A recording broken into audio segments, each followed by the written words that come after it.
Kantor Wilayah Direktorat Jenderal Bea dan Cukai Aceh, Bea Cukai Langsa, bersama Satuan Tugas Badan Intelijen dan Keamanan Aceh melakukan operasi gabungan penangkapan barang impor ilegal di wilayah Aceh Tamiang. Operasi tersebut dilakukan pada Jumat 20 April 2024 pukul 4:30 waktu Indonesia bagian Barat hingga pukul 9 waktu Indonesia bagian Barat di Gampung Cinta Raja, Kecamatan Bendahara, Kabupaten Aceh Tamiang.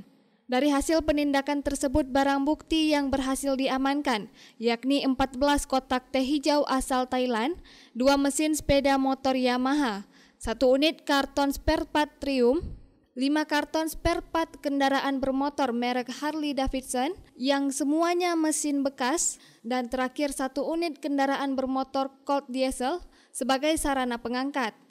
Kepala Kantor Bea Cukai Langsa, Sulaiman, mengatakan penindakan tersebut dilakukan atas informasi dari masyarakat setempat dan saat ini barang hasil penindakan tersebut telah diamankan guna penyelidikan lebih lanjut.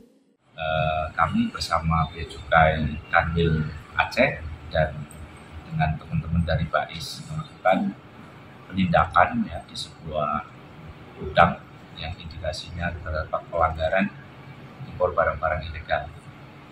Nah, kegiatan ini kami lakukan berdasarkan informasi dari masyarakat, dan saat itu kami juga menemukan di dalam sarana angkut beberapa barang yang diduga ekspor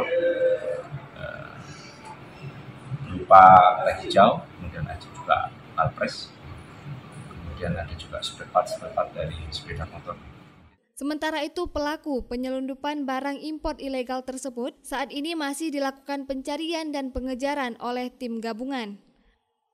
Dari Langsa, Selinovita melaporkan untuk Puja TV Aceh.